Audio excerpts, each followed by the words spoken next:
ગઝલ રજૂ કરું છું, જેનું શીર્ષક છે શ્વાસોનો સાર. મતલાનો શેર છે. મોટાઈનું રાખે વળગણ, ગઈ ખોવાઈ એની સમજણ. માણસ પોતે મોટો છે, એનું વળગણ લઈને ફર્યા કરે છે, તો એની સમજણ ક્યાં ગઈ? મોટાઈનું રાખે વળગણ, ગઈ ખોવાઈ એની સમજણ. પ્રેમના પોલા ખોલ રચાતા, બનાવટી પ્રેમ.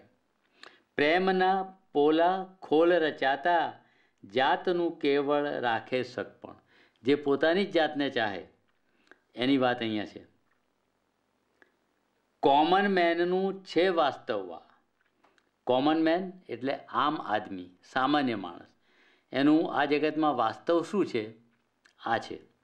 કોમન મેનનું છે વાસ્તવ આ, જગ આખાનું એ તો બળતણ. આખું જગત એનાથી જ જાણે ચાલે છે. એને બળતણ તરીકે મોટા લોકો વાપરે છે. રાજકારણથી માંડીને કહેવાતા સાધુ સંતોથી માંડીને બધા લોકો એને બળતણ તરીકે એનો ઉપયોગ કરે છે. આ મારું દર્શન છે. કોમન મેનનું છે વાસ્તવ આ, જગ આખાનું એ તો બળતણ. હદથી વધુ હો દર્દ છતાંય, અસહ્ય દર્દ હોય, આપણને એમ લાગે કે આ દર્દ આપણી ઉપર જ તૂટી પડ્યું છે. હદથી વધુ હો દર્દ છતાંય, એની કાળ ઉડાડે રચકણ. દર્દ અસહ્ય હોય પણ કાળ એની રચકણ ઉડાડી દે.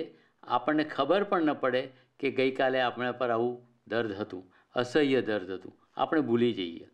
પછીની બે પંક્તિઓમાં એક મધુર વાત છે. તું રીસાએ હું જ મનાવું. એટલે કે પતિ પત્નીને મનાવે અથવા પત્ની પતિને મનાવે.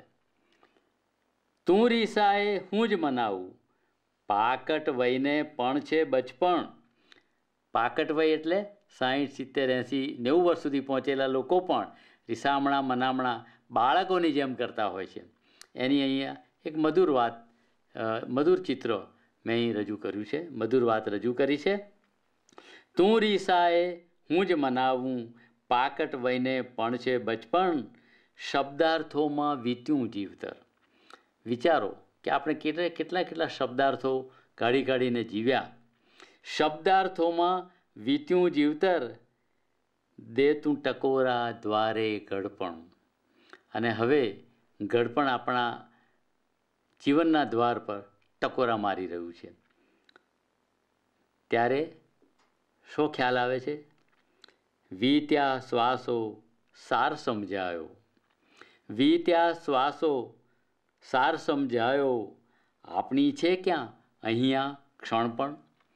વીત્યા શ્વાસો સાર સમજાયો. શ્વાસ વીતી ગયા, જીવનના અંતમાં આવી ગયા, ત્યારે આપણને આટલું સત્ય લાદે છે, સમજાય છે કે આપણી છે ક્યાં અહીંયા ક્ષણ પણ. આ જગતમાં આપણી એક પણ ક્ષણ નથી અને આપણે જીવી ગયા એ જીવી ગયા. ઇતિહાસના પાને નામ રહી ગયું તે રહી ગયું, પછી કશું જ નહીં.